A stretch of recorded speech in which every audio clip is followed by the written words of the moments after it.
सभी को praise the Lord, सभी को जय मसीह की। मैं आप सभी को प्रभु यीशु मसीह के नाम से आशीर्वादित करती हूँ। मेरे प्रियो, होशे की किताब का 4थे अध्याय का है, ज्ञान की कमी के कारण मेरे लोग नाश हो रहे हैं, क्योंकि उन्होंने मेरी आज्ञाओं को तुच्छ में निकाला है, छोड़ दिया है। इसीलिए मैं भी उनको याजक होने के अयोग्य ठहराऊंगा और उनके बाल बच्चों को तज दूंगा, यानी छोड़ दूंगा और त्याग दूंगा, जैसे हमने परमेश्वर के वचन को छोड़ दिया है। मेरे प्रियो, बाइबल में एक वचन जो है, एक शब्द बार बार आता है, भय ना खा चिंता ना कर, भय ना खा चिंता ना कर, चिंता मत कर भय ना खा। क्योंकि प्रभु यीशु मसीह को बखूबी पता था कि इंसान ये दोनों चीजों और दोनों पापों के बीच में जो है टेनिस बॉल की तरह लेफ्ट राइट होता रहेगा। इसीलिए हर बार वचन में कहा गया है, डर मत और चिंता मत कर। मेरे प्रियो, आज के समय डर का एक माहौल छाया हुआ है। हर व्यक्ति डरा हुआ है, माहौल से, परिस्थिति से, हालात से, फाइनेंशियल कंडीशन से, जो हमारे आसपास परिस्थिति चल रही है, कमियों की, घटियों की, उससे डरा हुआ है। लेकिन वचन हमसे कहता है कि परमेश्वर ने हमें डर की आत्मा नहीं दी है, लेकिन सामर्थ्य, प्रेम और संयम की आत्मा दी है। मेरे प्रियो, हम वचनों को बखूबी जानते हैं, लेकिन हम वचन के विरोध में काम करते हैं, जो कि हमारे लिए पाप का काम करता है। Praise the Lord.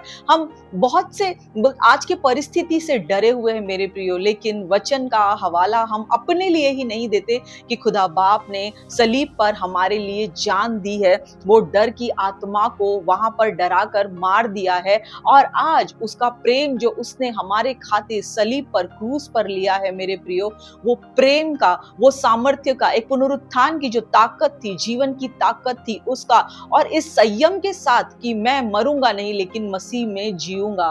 वचन कहता है एक जगह पर मेरे प्रियो कि उससे मत डरो जो तुम्हारे शरीर को घात कर सकते हैं, लेकिन उससे डरो जो आत्मा और शरीर दोनों को मार सकता है, नरक में डाल सकता है। मेरे प्रियो, तो ये परिस्थिति और व्यक्ति और एक झुंड से मत डरो, लेकिन मेरे प्रियो डरो उस यीशुआ से जो हमारे शरीर को भी घात कर सकता है, रोगी बना सकता है, छोड़ सकता है, तज सकता है, और हमारी आत्मा को भी नरक में डाल सकता है। तो ऐसे इंसानों से क्या डरना जो सिर्फ हमारे बाहरी आवरण को, ऊपरी शरीर को मारे, लेकिन उससे डरो, वचन से डरो, क्योंकि वचन कहता है नीति वचन की किताब में कि परमेश्वर का डर जो है वो बुद्धि का मूल है, जड़ है, फाउंडेशन है।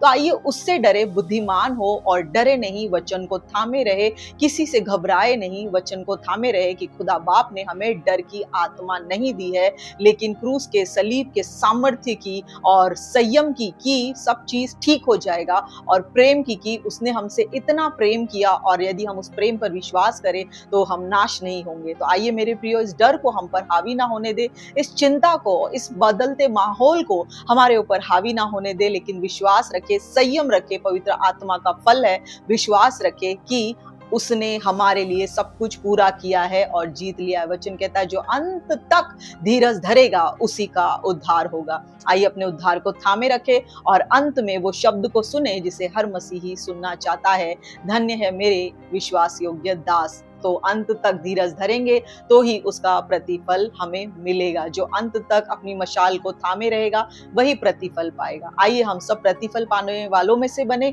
अपने धीरज को थामे रखे, व्यक्ति से ना डरे, लेकिन बुद्धिमान होकर खुदा बाप और उसके वचन से डरे, उसके वचन को बाईपास ना करे, लेकिन हर एक वचन को मोती समान अपने हृदय में और अपने शरीर पर एक आत्मिक हथियार समझकर उसे धारण करे। मेरे प्रियो, आज के लिए इतना ही। प्रभु आप सबको आशीर्वादित करे। Praise the Lord, God bless you and love you all.